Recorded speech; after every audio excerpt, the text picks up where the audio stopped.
உமக்கு மேல் ஒருவரும் இல்லையே, எல்லோருக்கும் மேலாக உயர்ந்தவர். உமக்கு மேல் ஒருவரும் இல்லையே.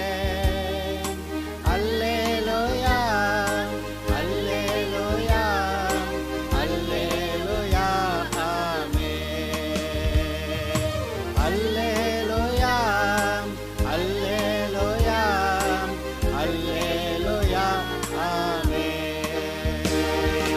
ஒருவரால் சிருஷ்டிக்கப்படாமலே தாமாக என்றென்றும் இருப்பவர். இப்பொழுதும் கூட பைபிளில் சங்கீதம் 118 அதிலிருந்து ஒரு சில வசனங்களை வாசித்து அதில் ஆண்டவர் நமக்கு நன்மையாய் சொல்லியிருக்கிற வார்த்தைகளை கவனிப்போமாக. இப்போ கடந்த செய்தியில் சங்கீதம் 128 கர்த்தருக்கு பயந்து அவருடைய வழிகளில் நடக்கிறவன் பாக்கியவான், உன் கைகளின் பிரயாசத்தை நீ சாப்பிடுவாய், உனக்கு பாக்கியமும் நன்மையும் உண்டாயிருக்கும், உன் மனைவி வீட்டோரங்களில் கனிதரன் திராட்சை கொடியை போல இருப்பாள், உன் பிள்ளைகள் உன் பிள்ளைகள் பந்தியை சுற்றிலும் ஒலிவு மர கன்றுகளைப் போல இருப்பார்கள். அப்படி சொல்லியிருக்கு. கர்த்தருக்கு பயந்து அவருடைய வழிகளில் நடக்கிறவன். கர்த்தருக்கு பயப்படுதலே ஞானத்தின் ஆரம்பம். அப்போ ஞானமாக வாழணும்னு எல்லோரும் ஆசைப்படுறோம். அப்போ ஞானத்துக்கு ஆரம்பமே கடவுளுக்கு பயந்து ஒழுங்காக இருக்கிறது. கர்த்தருக்கு பயந்து அவருடைய வழிகளில் நடக்கிறவன். தேவன் அவருடைய வழிகள் என்ன? தேவன் நல்லவர், அவர் நீதி உள்ளவர், அவர் பரிசுத்தர், அவர் மகிமை உள்ளவர், ராஜாவாக பரலோகத்திலிருந்து ஆளுகிறவர். அப்படி அவர் நல்லவரா, நீதி உள்ளவரா, பரிசுத்தம் உள்ளவரா, மகிமை உள்ளவரா, ராஜாவாக இருந்து ஆளுகை செய்யக்கூடிய அவர் எல்லாத்தையும் ஒழுங்காக இந்த பூமியில் சூரிய சந்திர நட்சத்திரங்கள் ஆகாய மண்டலம்லாம் பார்த்திங்கன்னா எல்லாம் ஒரு தாறுமாறாக எதுவும் இல்லாமல், there is nothing at random, இஷ்டத்துக்கு தாறுமாறாக எதுவும் இல்லை, எல்லாமே ஒரு ஒழுங்கின்படி நடக்கிறதை நீங்கள் பார்க்கும்போது அப்போ அவர் ஒழுங்கு இல்லாமல் இருப்பாரா? அவரால் சிருஷ்டிக்கப்பட்ட மனுஷன் ஒழுங்கு இல்லாமல் வாழலாமா? அப்படி இருக்க முடியாதே. அப்படி இருந்தால் சரியாக இருக்காது. நான் என் இஷ்டத்துக்கு நான் இருப்பா, அப்புறம் என்ன ஆகுமோ அதை வாங்கிக்க அப்படின்னு முடிஞ்சிருது. ஆக அருமையானவர்களே, இப்போ இப்படி ஒரு நல்ல தேவன், அவர் ஒரு தனக்குத்தானே ஒரு டிசிப்ளின் வைத்திருக்கிறவர், ஒழுங்கு வைத்திருக்கிறவர். அவர் போட்ட சட்டத்தை அவரே மீற மாட்டார். அப்படி அவர் சட்டத்துக்கு கீழ்ப்படிஞ்சு நடக்கிறாரு. ஏன் சட்டத்துக்கு கீழ்ப்படிஞ்சு நடக்கணும்? சட்டப்படி ஒழுங்காக கீழ்ப்படிஞ்சு நடந்தால் தான் நம்ம பத்திரமா இருப்போம். இப்போ டிராஃபிக் ரூல்ஸில் நம்ம நாட்டில் இடது பக்கம் போகணும், ஒரு குறிப்பிட்ட அளவு வேகத்தில் தான் போகணும். அப்புறம் டிராஃபிக்கில் போலீஸ்காரர் எப்படி கையை காட்டுறாரோ அதுக்கேற்றாப்புல நிற்கணும் அல்லது போகணும். அதெல்லாம் இருக்கிறது எதுக்கு? நம்ம பத்திரமா கிளம்புன இடத்துல இருந்து போய் சேர வேண்டிய இடத்துக்கு போகிறதுக்கு. இல்லை அவர் கையை காட்டினா நான் என் இஷ்டத்துக்கு போவேன் அப்படின்னாக்கா எங்கேயா ஆக்சிடெண்ட் ஆகி இவர் வீட்டில் போய் படுத்துங்கிறது பதிலாக ரோட்டில் படுத்திருப்பார். அப்போ சட்டங்கள் நமக்கு நன்மையானவை, அது நமக்கு பிரயோஜனமானவை. தேவன் நம்முடைய வாழ்க்கையில் ஒரு சட்டப்படி வாழணும்னு சொல்கிறாருன்னா, ஒரு ஒழுங்கின்படி வாழணும்னு சொல்கிறாருன்னா அது நமக்கு நன்மையானது. அதை நாம் புரிந்து கொள்ள வேண்டும். தேவன் நமக்கு 10 கற்பனைகளை கொடுத்தார். 10 கற்பனைகள் நமக்கு நன்மையாக இருக்கும்படி. ஐயோ 10 கற்பனையில் ரொம்ப நிறைவேற்றுறது ரொம்ப கஷ்டங்க, இது என்ன கொடுமையாக இருக்குது, இந்த ஆண்டவருக்கு இருந்தாக்கா இப்படி இத்தனை கற்பனை நிறைவேற்ற சொல்கிறாரு அப்படின்னா, ஏங்க அந்த கற்பனையின்படி வாழலைன்னா நீங்கள் செத்து சீக்கிரமாக நரகம் போயிடுவீங்க. உன் தேவனாய கர்த்தர் நானே, என்னேன்றி உனக்கு வேறு தேவர்கள் உண்டாயிருக்க வேண்டாம். அதாவது கர்த்தர் இவர் தான் கடவுள், அப்புறம் இவரை விட்டு வேறு எங்கேயும் போகிறேன்னு கேட்குறாரு. போனால் அப்புறம் உருப்பிடுவியான்னு கேட்குறாரு. நீ உனக்கு விக்கிரகங்களை செய்யவோ நமஸ்கரிக்கவோ சேவிக்கவோ வேண்டாம், அப்படியெல்லாம் செஞ்சால் நாம் எரிச்சல் உள்ள தேவனாக இருக்கிறேன் போட்டு தள்ளிடுவேங்கிறாரு. கடவுள் நான் இருக்கேன், நீ எங்கடா போவ, போனேன்னா தொலைச்சி போடுவேன் பார்த்துக்கன்றாரு. இன்றைக்கி கர்த்தரை விட்டு வேறு வழிபாடுகளில் போகிறப்ப கர்த்தர் அவங்கள அதுக்கப்புறம் அவங்க கர்த்தருடைய ஆசீர்வாதம் இல்லை, பாதுகாப்பு இல்லை. அப்போ இஷ்டத்துக்கு எங்கேயோ போய் முட்டி மோதி அவங்க அக்கிரமத்தோட வாழ்ந்து பாவத்தில் வாழ்ந்து அது அநியாய அக்கிரமங்கள் பாவங்கள் ஊழல்கள் எல்லாத்துலேயும் வாழ்ந்து அப்புறம் பாலியல் பலாத்காரங்கள் கொலைகள் கொள்ளைகள் எல்லாம் வாழ்ந்து முடியலை நரகம் போகிறார்கள். அப்போ கர்த்தருக்கு அடங்கி நடக்க மாட்டேன், அவருடைய வார்த்தையின்படி நடக்க மாட்டேன், அவர் போட்ட சட்டத்திட்டங்களின்படி நடக்க மாட்டேன் அப்படின்னா அப்போ இஷ்டத்துக்கு நம்ம போய் எங்கேயாவது இடித்து விழுந்து அப்படி ஆயிடுது. அதனால் நம்முடைய வாழ்க்கையில் முதல்ல ஒரு ஒழுங்கு அவசியங்க. ஒவ்வொரு நாளும் நம்முடைய சிந்தனை பேச்சு செயல்கள், நம்ம வீட்டு காரியங்கள், நம்ம வேலைக்கு போகிற இடங்கள், வேலையில் இருக்கிற இடத்துல எல்லாத்துலேயும் நமக்கு ஒரு ஒழுங்கு இருக்கணும். அப்போ தான் நீங்கள் நல்லா இருப்பீங்க, அங்கே உங்களுக்கு பாதுகாப்பு இருக்கும், நீங்கள் செய்கிற வேலையில் ஒழுங்காக சம்பாதிப்பீங்க, அதை கொண்டு நல்லா நீங்கள் உங்கள் குடும்பத்தை நடத்தலாம். ஆனால் இன்றைக்கி நிறைய பேர் என்ன செய்கிறாங்க, சம்பாதிச்சு பாதிக்கு மேலே அதை சாராயத்தை குடித்து அப்புறம் ரோட்டில் விழுந்து கிடக்கிறான், யாராவது தூக்கி கொண்டு போய் வீட்டில் போடணும்.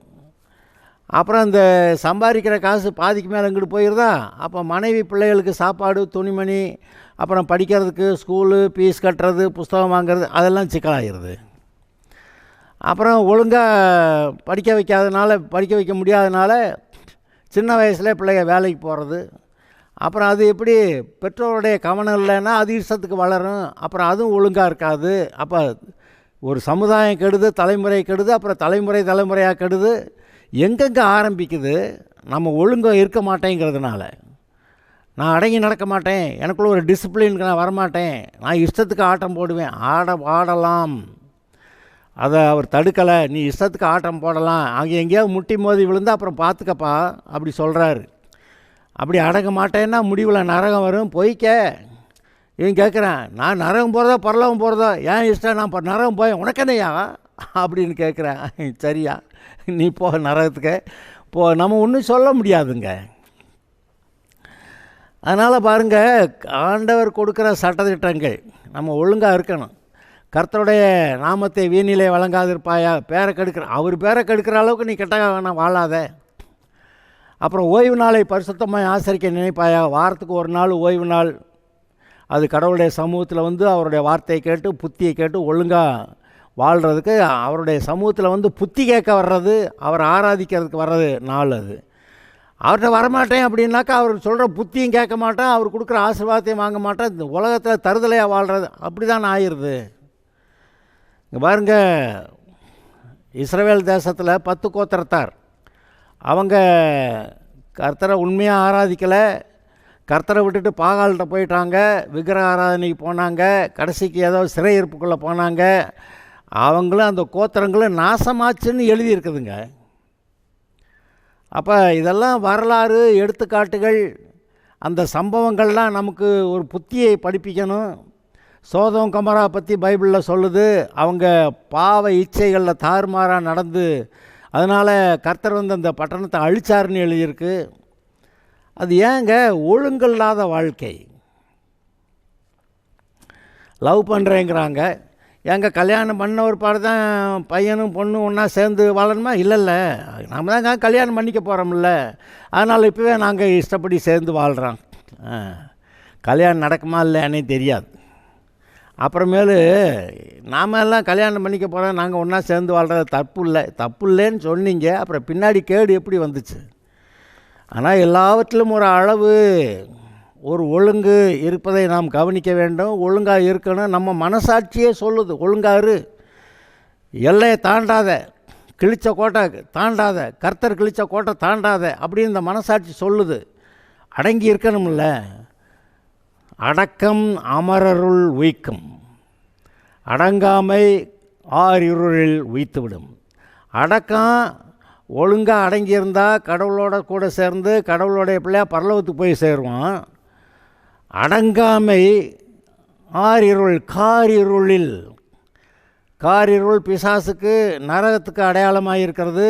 அப்படி அடங்காமை நரகத்தில் கொண்டு போய் தள்ளிடும்னு நமக்கு தெரிஞ்ச ஒரு ஆள் சொல்லியிருக்கிறாரு, அடக்கம் அமரருள் உய்க்கும், அடங்காமை ஆறிருள் உய்த்துவிடும். இதெல்லாம் தெரியாதையா நமக்கு? இதெல்லாம் படிக்காதவங்க கூட அவங்களுக்கே ஒரு அறிவு இருக்குது. ஒழுங்காக இருந்தால் தான் நம்ம நல்லா பிழைக்க முடியும், ஒழுங்கு இல்லைன்னா எங்கேயாவது மாட்டிக்கிடுவோம், அதெல்லாம் தெரியுது. ஏங்க தெரியாததுன்னா சொல்லிக் கொடுக்கலாம், தெரிஞ்சதை எப்படிங்க சொல்லிக் கொடுக்கறது? தெரிஞ்சதை சொல்லிக் கொடுக்கவே முடியாதுங்க. அது தெரிஞ்சவங்க அது கேட்டாப்புல அடங்கி நடக்கணும். இன்றைக்கி தேவன் யாருன்னு தெரியலை, அவருடைய போதனைகள் என்னன்னு தெரியலைன்னா தேவன் யாருன்னு சொல்லிக் கொடுக்கலாம், அப்புறம் வழிகள் எப்படின்னு சொல்லிக் கொடுக்கலாம். தேவனை தெரிஞ்சு இருக்கிறவன் அப்புறம் அவனுக்கு என்ன பிரச்சனைக்கு தீர்வு என்ன? தேவனை தெரிஞ்சிருக்கிறவன் அதை அடங்கி ஒழுங்காக நடக்கணும். He should obey. கர்த்தருடைய வசனத்துக்கு சட்டத்துக்கு கீழ்ப்படிஞ்சு ஒழுங்காக நடக்கணும். அப்புறம் அதில் நடக்க மாட்டேன், ஏன் போயா நீ வாழ், எப்படி வேணாலும் இரு, அப்புறம் முடிவை நீ பார்த்துக்க அப்படின்னு சொல்கிறாரு. அந்த பிரசங்கி புஸ்தகத்தில் கடைசி சில வசனங்களை நான் உங்களுக்கு வாசித்து காட்டுறேன். நீ இஷ்டப்படி நடக்கலாம், ஆனால் என்னென்ன நடக்குன்னு பாரு அப்படின்னு நான் வாசித்து காட்டுறேன். பிரசங்கி 11:9-10. வாலிபனே, உன் இளமையில் சந்தோஷப்படு, உன் வாலிப நாட்களிலே உன் இருதயம் உன்னை பூரிப்பாக்கட்டும், உன் நெஞ்சின் வழிகளிலும் உன் கண்ணின் காட்சிகளிலும் நட. ஆனாலும் இவைகள் எல்லாவற்றின் நிமித்தமும் தேவன் உன்னை நியாயத்திலே கொண்டு வந்து நிறுத்துவார் என்று அறி.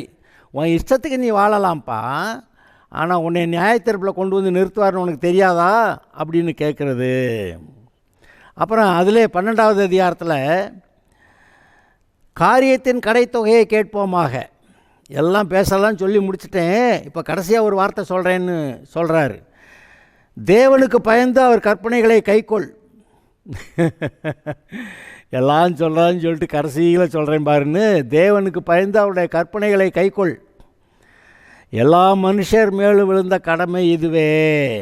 ஒவ்வொரு கிரியையும், அந்தரங்கமான ஒவ்வொரு காரியத்தையும், நன்மையானாலும் தீமையானாலும் தேவன் நியாயத்திலே கொண்டு வருவார், நியாயத்தீர்ப்பு கொண்டு வந்துடுவார்.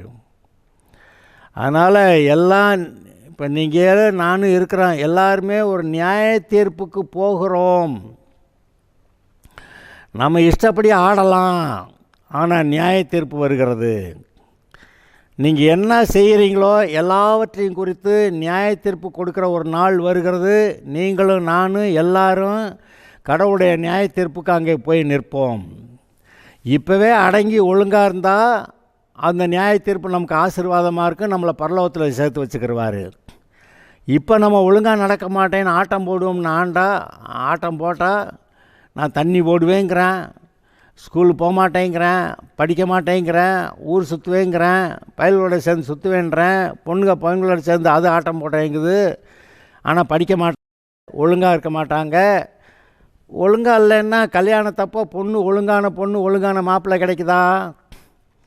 அதான் ஒரு காலேஜில் போய் அந்த பத்திரிகையாளர்கள் போய் விசாரித்தாங்களாம், உனக்கு எந்த பொண்ணை பிடிக்கும், அந்த பொண்ணை பிடிக்குமா, அப்படி எல்லாம் சொன்னாங்க. நல்லா ஸ்டைலாக, எப்படி ஒரு டாம்பீகமாக கவர்ச்சியாக ட்ரெஸ் பண்ணிட்டு வந்து எப்படி நல்லா சிரித்து பேசும் அப்படிங்கிற பொண்ணெல்லாம் பார்த்து அந்த பொண்ணை பிடிக்கும் இந்த பொண்ணை பிடிக்கும்னு சொன்னாங்களாம்.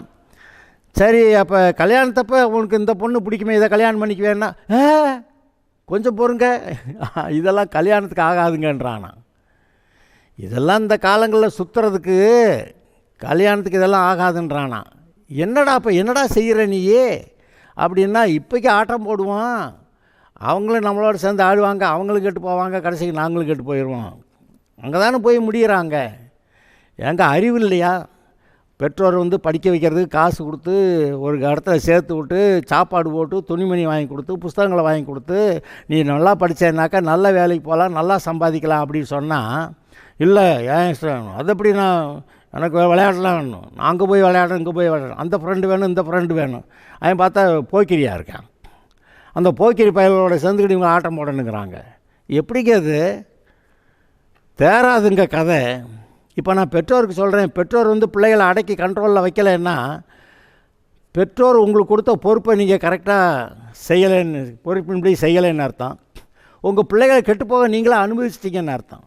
அப்போ நீங்கள் உங்கள் வாழ்க்கையில் பொறுப்பாக வாழ மாட்டீங்க, உங்கள் பிள்ளைகளை நீங்கள் ஒழுங்காக ஒரு பொறுப்பாட ஒரு நல்ல நற்குணத்தோடு வளர்க்க மாட்டீங்க. அப்போ என்னத்தான் செய்யலைன்னு நினைக்கிறீங்க? நீங்களும் நல்லா இருக்க மாட்டீங்க, உங்கள் பிள்ளைகளும் நல்லா இருக்காதுங்க. இப்போ என்னத்தான் பிறந்து என்ன பிரயோஜனம்? இந்த பூமியில் மனுஷனாக மற்ற எல்லா சிருஷ்டிகளை காட்டிலும் மேன்மையாக மனுஷனாக பிறந்து தேவனுடைய சாயல் ரூபத்தில் என்னையா பிரயோஜனம்? இந்த மாதிரி இஷ்டத்துக்கு ஆட்டம், அந்த இஷ்டத்துக்கு ஆட்டம் போட்டது பிசாசுங்க. பிசாசை பற்றி பைபிளில் என்ன சொல்லியிருக்கு? போய் பிசாசு போய் கர்த்தருடைய சமூகத்தில் நின்னானா, அவர் கேட்டாராம், எங்கேருந்து வர்ற அப்படி கேட்டாராம். நான் பூமி எங்கும் சுற்றி உலாவி திரிந்து வருகிறேன் அப்படின்னானா. ஊர் சுற்றிட்டு வர்றேன்றான்.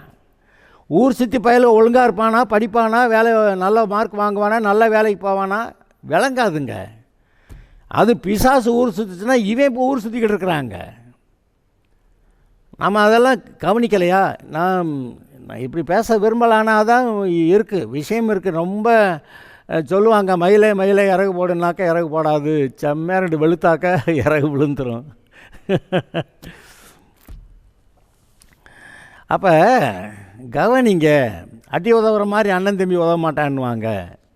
பிரம்பை கையில் எடுத்தால் பிள்ளைங்க அடங்கும்பாங்க. பிரம்பை எடுக்காத பெற்றோர் பிள்ளைகளை ஏற்கனவே தண்டிக்கிறாங்கன்னு சொல்லியிருக்கு.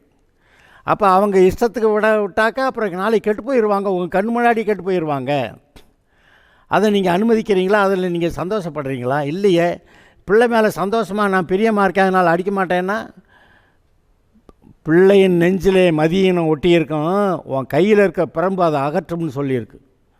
பிள்ளையின் நெஞ்சிலே மதியினம் என்னது ஒட்டியிருக்கு?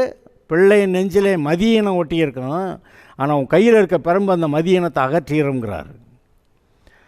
பிரம்பை எடுத்தால் அடித்தா அவன் சாக மாட்டான், ஆனால் நீ அவனை பாதாளத்துக்கு தப்பு வைக்கலாமே அப்படின்றார். அவனை அப்புறம் ஒழுங்குபடுத்தினா, பிரம்பு எடுத்தால் ஒழுங்குபடுத்தினா அவன் போகிற நரகத்துக்கு போகாமல் அவனை காப்பாற்றலாமே அப்படின்றார்.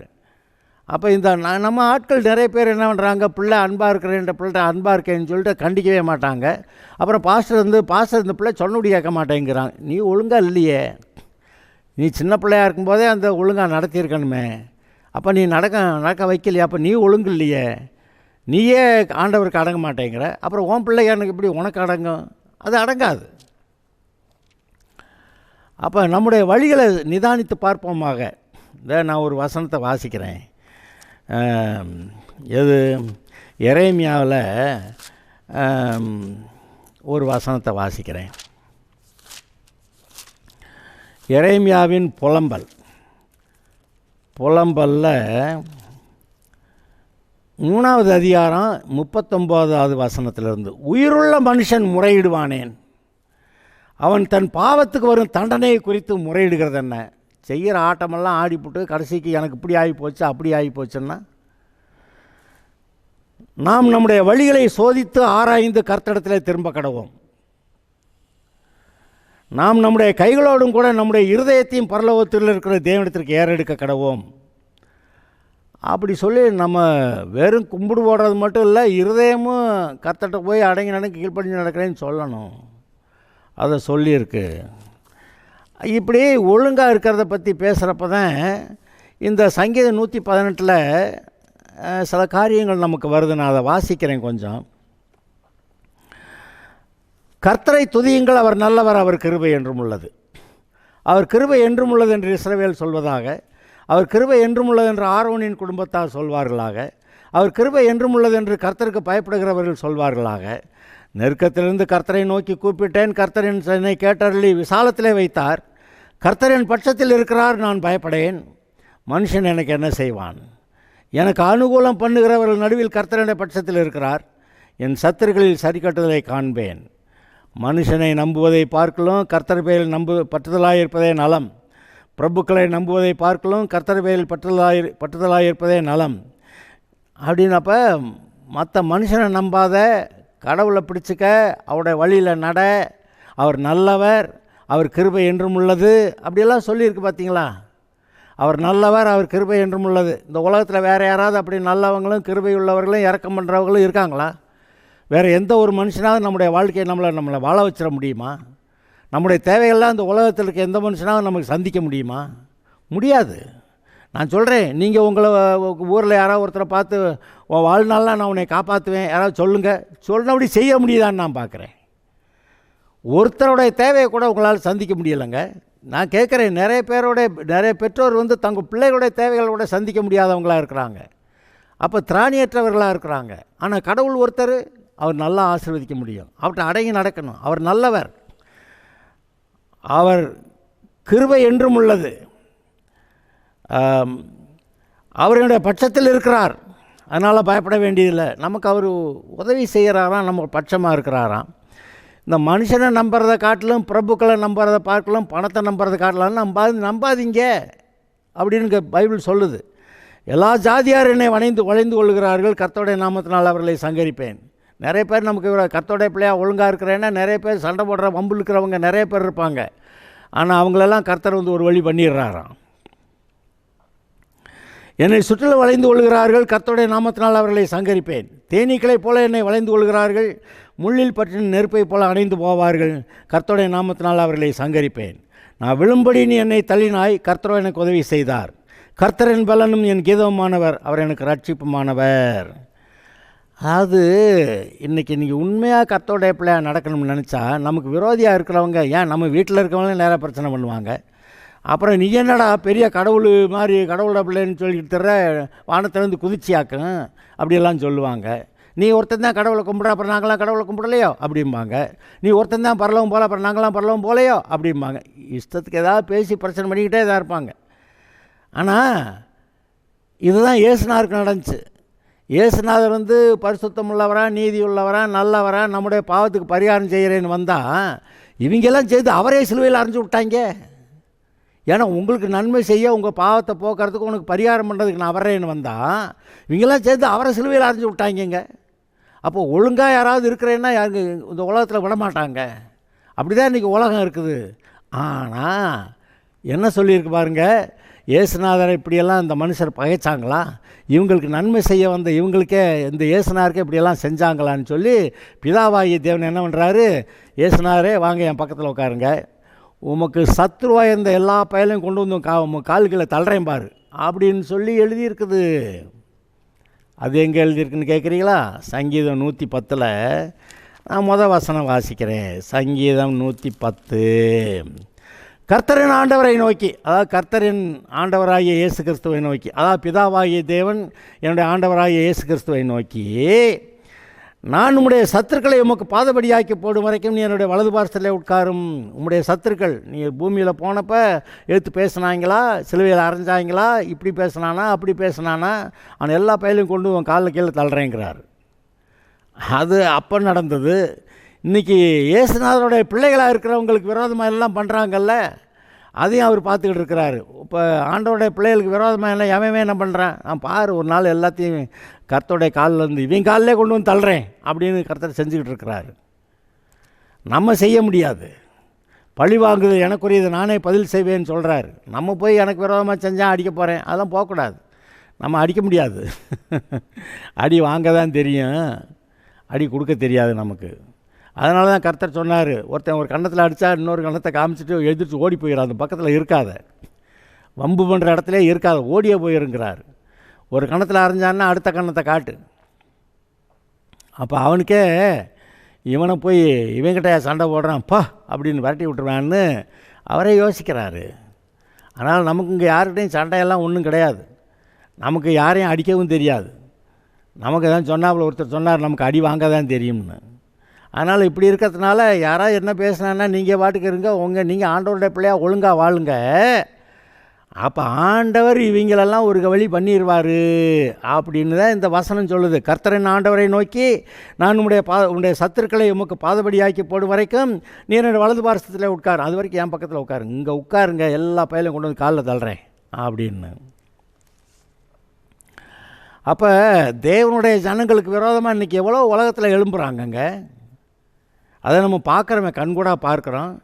முடிவில் அவர்களுக்கு என்ன நடக்குதுன்னு நம்ம பார்க்குறோம். பாருங்கள், ஹிட்லரு 2வது உலக மகா யுத்தத்தில் 60 லட்சம் யூதர்களை கொன்று குவிச்சான்.